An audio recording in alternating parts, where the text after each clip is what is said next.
Before I start, let me ask you something, and don't answer it out loud, just answer it honestly. Who was the last person you spent time with and felt smaller afterward? Not angry, not betrayed, just drained. That feeling? That's not random.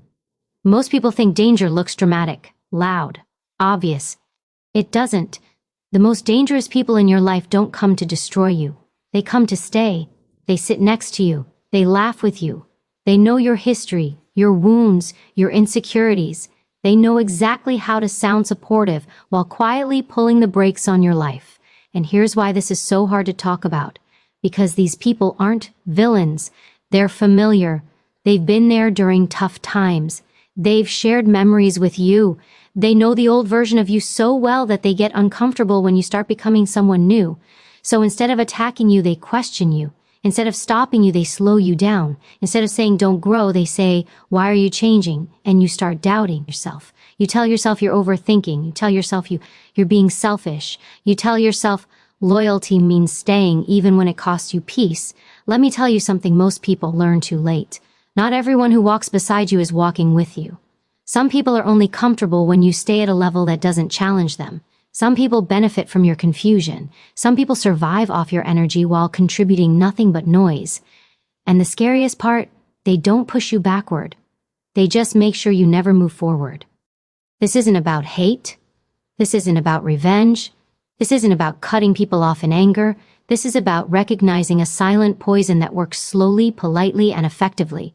Because if something is weakening you over time, if it's dulling your edge, if it's making you second-guess your instincts, if it's keeping you stuck in the same cycle year after year, then it doesn't matter how long it's been in your life.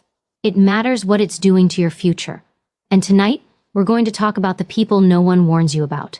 The ones you defend, the ones you make excuses for, the ones you feel guilty questioning. Because sometimes the hardest thing to accept is this: the reason you haven't become who you're capable of yet might not be because you're weak. It might be because you've been surrounded by people who needed you exactly where you are. And that realization changes everything. Most people are waiting for an attack. They're waiting for betrayal, disrespect, or some obvious moment where someone crosses a line so clearly that walking away feels justified. But that moment rarely comes, because the most damaging people in your life don't attack you. They erode you. Erosion is quiet. It's slow. It happens so gradually that by the time you notice the damage, you can't remember when it started. That's how toxic friendships work. If someone openly tried to sabotage you, you'd push back. If they insulted you directly, you'd create distance. If they told you to quit, to give up, to stay small, you'd recognize the threat. But toxic friends are smarter than that. They don't say, you can't do this. They say, are you sure now is the right time? They don't say, that goal is too big for you. They say, I just don't want you to be disappointed. They don't say, stay where you are. They say, you're changing. And that's how doubt gets planted, not as a bomb, but as a seed. Over time, those small comments start stacking up. You don't notice it. At first, you still feel motivated. You still feel capable. But slowly, you stop sharing your ideas with them, not because you've decided to, but because every time you do, the energy shifts. The room gets heavier. The excitement gets met with silence, sarcasm, or realism. So you keep things to yourself. And that's where erosion really begins, because growth needs oxygen. It needs encouragement, challenge, and belief. When the people closest to you consistently drain that energy, even subtly, you start suffocating your own potential just to keep the peace. Toxic friends are experts at disguise. They hide behind humor. They hide behind concern. They hide behind history. They'll joke about your discipline. They'll laugh when you say you're trying to change your habits. They'll remind you of who you used to be. As if that version of you is a permanent sentence. And when you feel uncomfortable, they'll tell you that you're being sensitive. That's erosion. They normalize staying the same. They normalize complaining instead of building. They normalize excuses, stagnation, and emotional dependency. And because it feels familiar, you call it friendship. But pay attention to what happens internally. You start questioning decisions you were once confident about. You start shrinking your dreams when you talk about them. You start explaining instead of standing firm. You start negotiating with yourself. Maybe later. Maybe I'm rushing. Maybe they're right. That's not balance. That's contamination. Toxic friends don't need to control you directly, they just need access to your mind. And the more access they have, the more influence they gain. Here's something uncomfortable, but important. Some people don't want you to fail. They just don't want you to succeed before them. Your growth forces them to confront their own stagnation. Your discipline highlights their avoidance. Your ambition exposes their excuses. So instead of rising with you, they pull you into the comfort of sameness. Misery doesn't always love company. Sometimes it just loves familiarity. And the reason this is so dangerous is because erosion doesn't hurt all at once. It dulls you. You don't feel inspired anymore. You feel tired. You don't feel driven. You feel overwhelmed. You don't feel excited. You feel cautious. You start settling for conversations that go nowhere, cycles that repeat, plans that never materialize. And you mistake comfort for safety. But comfort that keeps you small is not safety. It's a cage with padded walls. Another sign of erosion is how often you leave interactions feeling heavier than when you arrived. Not angry, not upset, just depleted. You replay conversations in your head. You feel the need to justify yourself to someone who should want to see you win. You feel tension in your body, tight shoulders, shallow breathing, restlessness. Your body recognizes the threat even when your mind is still defending the relationship. Because deep down, you're being slowly pulled away from who you were trying to become. Toxic friends often create an environment where growth feels awkward, where improvement feels like betrayal, where ambition feels like arrogance. They make staying the same feel like loyalty. And that's the trap. Because erosion doesn't destroy you dramatically. It makes you forget who you were becoming. You wake up one day and realize years have passed, and you're still explaining the same dreams instead of living them. Not because you weren't capable, not because you weren't strong, but because you were surrounded by people who benefited from you staying exactly where you were.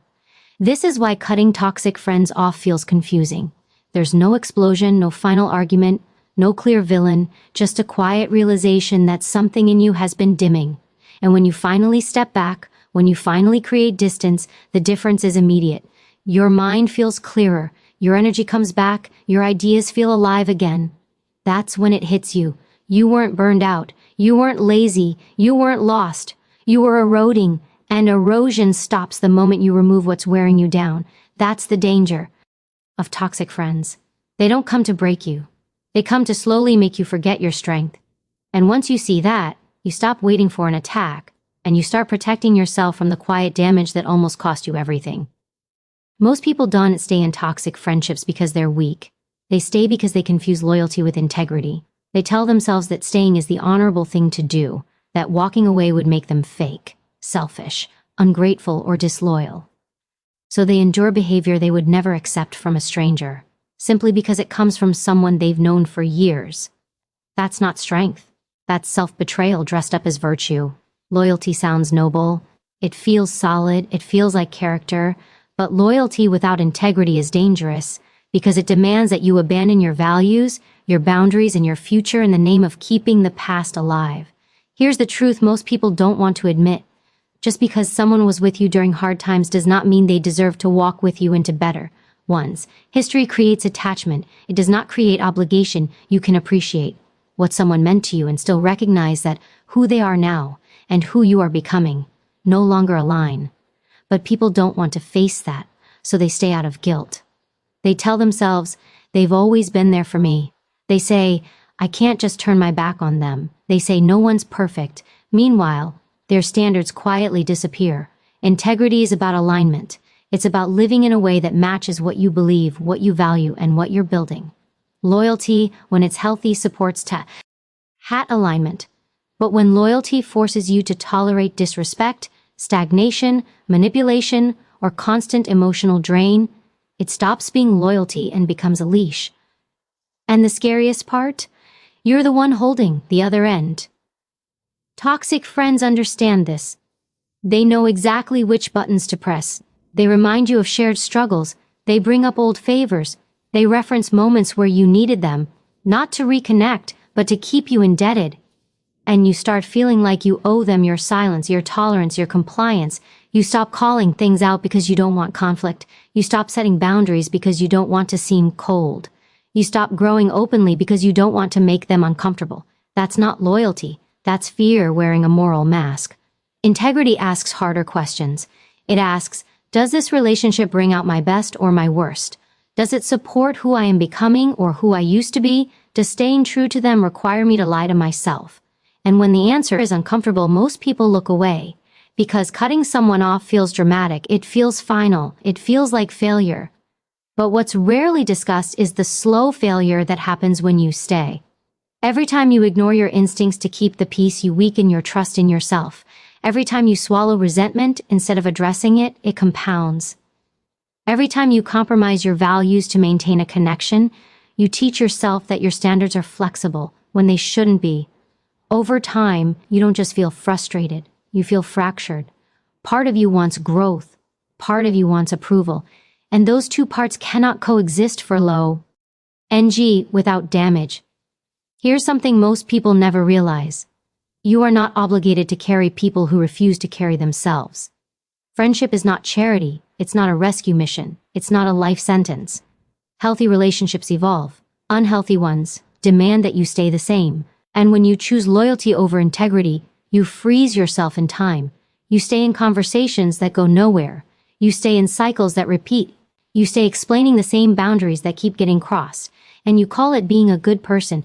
But being a good person does not mean being available for disrespect. It does not mean tolerating behavior that drains you. It does not mean sacrificing your future to protect someone else's comfort. Integrity requires courage. It requires the courage to disappoint people who benefit from your silence, the courage to be misunderstood, the courage to walk away without making the other person the villain. Because here's the reality. Some people won't understand why you're leaving, because understanding would require them to take responsibility. So instead, they'll accuse you of changing, of becoming selfish, of forgetting where you came from. Let them. Growth always looks like betrayal to people who profit from your stagnation, and this is where people hesitate the most. They worry about being alone. They worry that cutting ties will leave a void, that they'll lose a sense of belonging, that no one else will understand them the same way. But what they don't realize is that the void already exists. It shows up as exhaustion, as resentment, as a constant internal tug of war between who they are and who they're pretending to be. That emptiness isn't created by walking away. It's created by staying too long. Loyalty should never require self-abandonment. If staying loyal means betraying your values, your boundaries, and your mental health, then loyalty is no longer honorable. It's harmful. Integrity means choosing alignment over attachment, truth over comfort, growth over guilt. And sometimes integrity looks like quietly stepping back. No speeches, no explanations, no drama, just a firm decision to stop sacrificing yourself for relationships that demand your silence instead of your strength. Because at the end of the day, the one person you have to live with, every thought, every decision, every regret, is you. And betraying yourself to keep others comfortable is a debt that always comes due. Choose integrity, even when it costs you people. Before your mind puts words to it, your body already knows. Long before you can logically explain why someone feels off, your nervous system has picked up the signal. A shift in tone, a pause that lasts too long, a joke that lands a little too close to the truth. You don't consciously register it at first, but your body does. That's why toxic friendships are so confusing. On paper, nothing looks wrong. There's no obvious betrayal, no clear reason to leave. So your mind starts building excuses while your body starts carrying the weight. You feel it when your phone lights up with their name and your chest tightens just a little. You feel it when you're on your way to meet them and your energy drops before you even arrive. You feel it when the conversation ends, and instead of feeling lighter, you feel like something's been taken from you. That reaction isn't weakness, it's intelligence. Your body is designed to detect threat long before your mind is ready to accept it. And not all threats are physical. Some are emotional, some are psychological, some slowly disrupt your sense of self. Toxic people activate your stress response in subtle ways. You may not notice it in the moment, but afterward you feel restless, irritable, drained. You replay conversations in your head, wondering why you feel unsettled even though nothing bad happened. That's because your nervous system is processing something your mind is still denying. Your body doesn't care about history, It doesn't care about loyalty. It doesn't care how long you've known someone. It responds to patterns. And when a pattern consistently creates tension, your body goes into defense mode. You might notice shallow breathing when you're around them, tight shoulders, a clenched jaw, difficulty relaxing afterward. These aren't random sensations, they're signals. Your body is telling you that you don't feel safe to be fully yourself. And here's the part most people ignore. You don't have to be in danger to be in distress. Emotional environments matter. Who you spend time with shapes your baseline state. If someone constantly triggers anxiety, doubt, or self-censorship, your body adapts by staying alert, even when there's no immediate conflict. Over time, that alertness becomes exhaustion. You start feeling tired, even when you've rested. You lose motivation for things that once excited you. You feel scattered, unfocused, on edge. And instead of questioning the environment, you start questioning yourself. You tell yourself you're stressed, burned out, overthinking, but the common denominator hasn't been removed. Your body is carrying the cost of relationships. Your mind is still trying to justify. Another sign your body knows before your mind admits it is how you behave around certain people. You filter yourself. You watch what you say. You anticipate reactions before you speak. That constant self-monitoring is a stress response. Healthy friendships don't require armor. They don't make you rehearse sentences in your head. They dawn. It leave you wondering how something you said will be twisted later. When your body feels safe, you're present. When it doesn't, you're managing. And managing is exhausting. Your body also reacts when you betray your own instincts. Every time you ignore a gut feeling to keep the peace, your system absorbs that conflict. It learns that your signals won't be honored, that you'll override yourself for acceptance. Over time, this creates internal friction. You feel disconnected from yourself. You struggle to trust your judgment. You second-guess decisions you once would have made confidently. That's not indecision. It's what happens when intuition is repeatedly silenced. Toxic friendships often create a loop where your body sends warning signs, your mind rationalizes them away, and the tension grows stronger each time. You stay because there's no clear reason to leave, but your body is collecting evidence, and eventually it starts demanding change. It shows up as anxiety before social interactions, as relief when plans get canceled, as a sense of calm when you create distance, even if you feel guilty about it. That relief is important. Relief is your body telling you the truth your mind is still afraid to say. Notice how you feel when you imagine stepping back from certain people. If the first sensation is lightness, peace, or ease, that's not selfishness, that's alignment. Your body recognizes freedom before your mind labels it. Another thing your body reacts to is inconsistency. Toxic people often create emotional unpredictability. Support one day, judgment the next. Warmth followed by withdrawal. Praise mixed with subtle criticism. That unpredictability keeps your nervous system on edge. You never fully relax because you're waiting for the shift. And when that becomes normal, you forget what calm feels like. You start associating love and friendship with tension, with effort, with anxiety. But that's not connection, that's conditioning. Your body was never meant to live in constant alert around people who are supposed to be safe. And when you finally step away, even temporarily, something changes. Your sleep improves, your thoughts slow down, your breathing deepens. That's not coincidence. That's your system recovering. That's when it becomes clear. You weren't too sensitive. You weren't imagining things. You weren't broken. You were responding correctly to an unhealthy dynamic. Your body doesn't lie. It doesn't care about social expectations or emotional debt. It only cares about what supports your well-being and what threatens it. The challenge is learning to listen before the signals become symptoms, before intuition turns into anxiety, before discomfort turns into burnout, before tension turns into resentment. Because the longer you ignore what your body is telling you, the louder it has to get. Trust the quiet signals, the subtle shifts, the moments of relief. They're not accidents, they're messages. And the sooner you listen, the sooner you stop forcing yourself to stay in places and around people your body has already moved on from. Most people think cutting someone off is an emotional reaction, an overreaction, a sign of bitterness, immaturity, or lack of compassion. That belief keeps people trapped, because when you frame walking away as cruelty, you guilt yourself into staying, long after the relationship has stopped being healthy. The truth is, cutting people off isn't cruel. It's strategic. Cruelty is staying resentful, bitter, and quietly angry while pretending everything is fine. Cruelty is showing up with half your energy because the relationship drains the rest. Cruelty is allowing dysfunction to continue because you're afraid of being seen as the bad one. Strategy, on the other hand, is calm. It's intentional. It's quiet. Strategic decisions aren't driven by emotion in the moment. They're driven by patterns over time, and toxic relationships are nothing if not consistent. You don't cut someone off because of one bad day.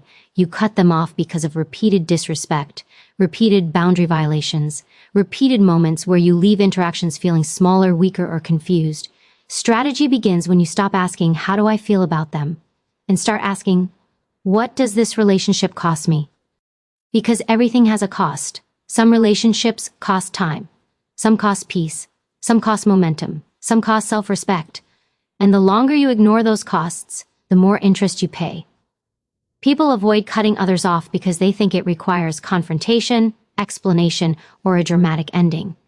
It doesn't. Strategy rarely announces itself. Sometimes it looks like fewer responses, shorter conversations, less access. Sometimes it's a boundary you don't debate, a standard you stop negotiating, a decision you make once and don't revisit. That's not punishment, that's protection. Here's what most people don't understand. Not everyone deserves the same level of access to you. Access to your time, your thoughts, your energy, your vulnerability. Those are privileges, not rights. And when someone consistently mishandles that access, when they dismiss your feelings, undermine your growth, or destabilize your peace, the strategic move is to limit exposure. You don't argue with poison, you remove it. Cutting people off becomes necessary when boundaries are ignored. Boundaries are requests. Distance is a consequence. If you've clearly expressed what you need and nothing changes, the message is clear. They heard you, they just didn't value it enough to adjust. At that point, staying is no longer kindness, it's self-neglect. Strategy also means understanding that not every relationship needs closure. Closure is often a fantasy we use to delay action. We tell ourselves we need one last conversation, one final explanation, one moment where they understand us. But understanding doesn't guarantee change, and waiting for someone to validate your decision keeps them in control of it. Sometimes the most powerful move is silence. No announcement, no defense, no justification, just a quiet withdrawal of attention. That silence does more than any argument ever could. It communicates that access has been revoked.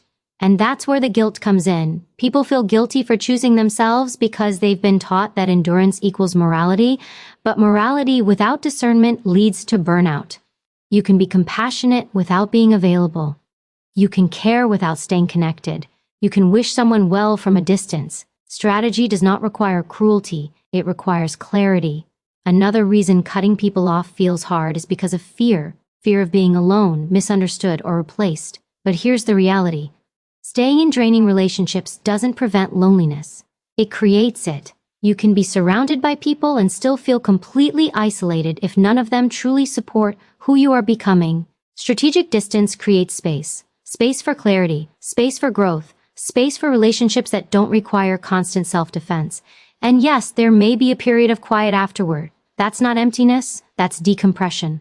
You're recalibrating after being in a state of emotional noise. Another strategic aspect people overlook is this. Your environment influences your behavior more than your intentions. You can want to grow, heal, and improve, but if you're constantly surrounded by people who reinforce old patterns, progress becomes a fight. Distance removes friction. It allows you to hear your own thoughts again, to trust your instincts, to move forward without being pulled backward by familiarity. That's not selfish. That's intelligent. Cutting someone off doesn't mean you hate them. It means you understand your limits. It means you recognize that proximity is a form of influence, and you're choosing to be influenced by environments that support your values. Some people won't understand this. They'll call you cold, dramatic, changed. That's often a reflection of their loss of access, not your lack of compassion. Growth changes dynamics. Boundaries expose intentions. People who benefited from your lack of boundaries will always resist them. And that's okay. Strategy isn't about approval, it's about alignment. The most successful, grounded people aren't the ones who keep everyone happy. They're the ones who are intentional about who gets close.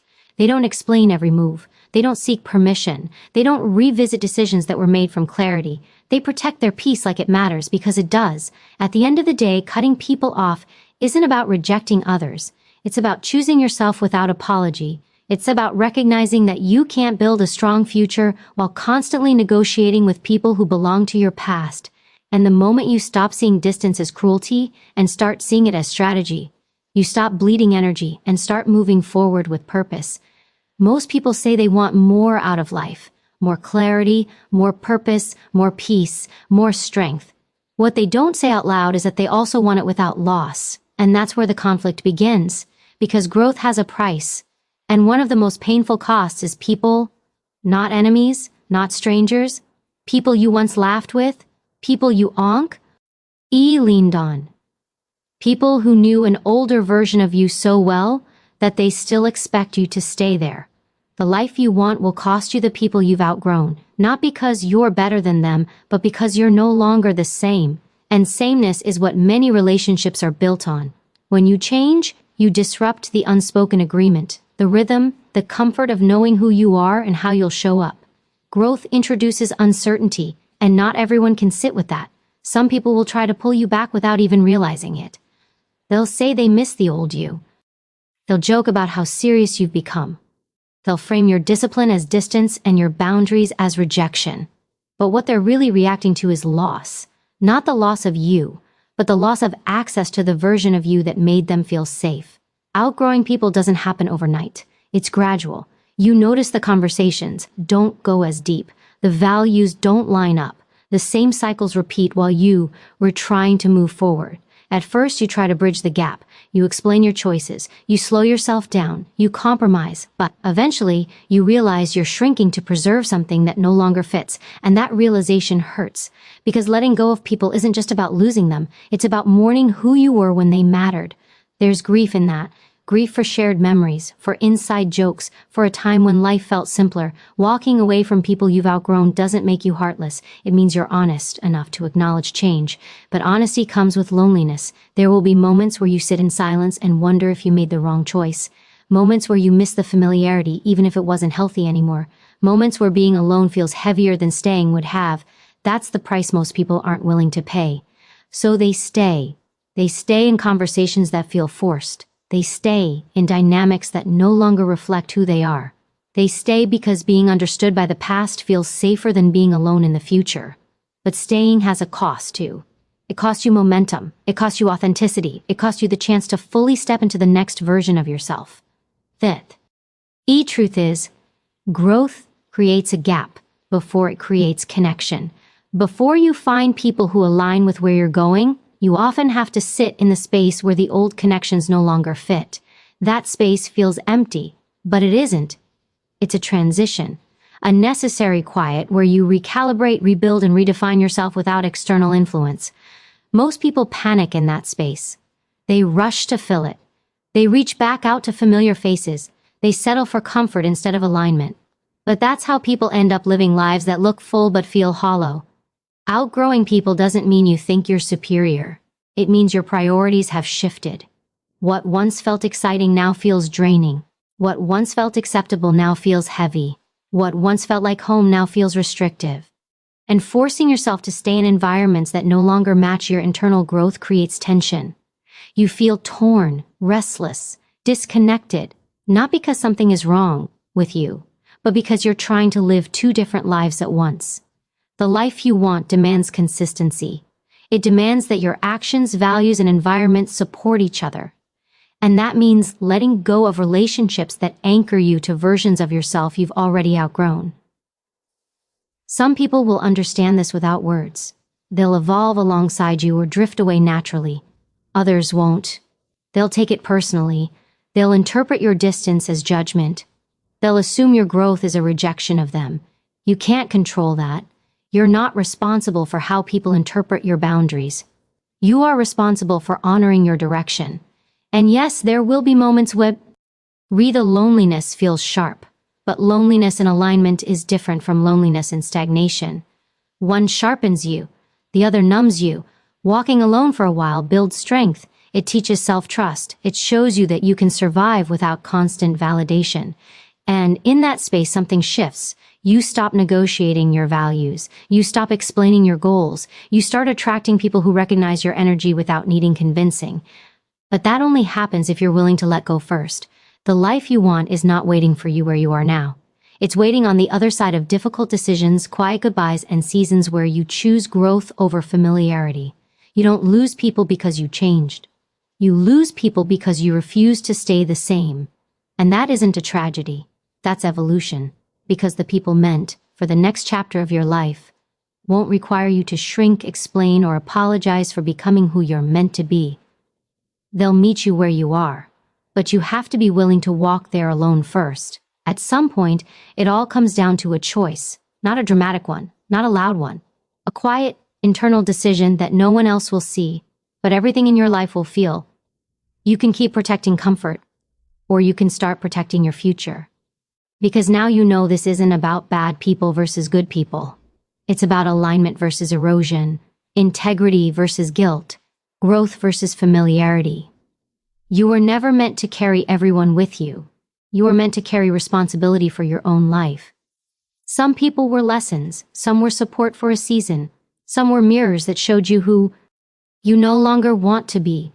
And holding on to them out of fear, loyalty, or habit will cost you more than letting go ever will. Pay attention to who sharpens you and who dulls you, who brings clarity and who brings confusion, who respects your boundaries and who resents them.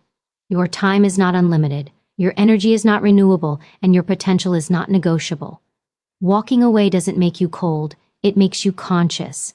Choosing distance doesn't make you cruel, it makes you disciplined. And protecting your peace doesn't make you selfish, it makes you dangerous in the best possible way.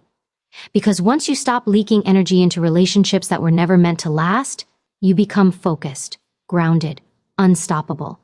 So if this resonated, don't rush to explain it to anyone. Don't seek validation, don't announce change. Move in silence, choose intentionally, and let your life, not your words, prove why some connections had to end. The silent poison only works if you keep ingesting it. And now that you see it, you don't need permission to stop.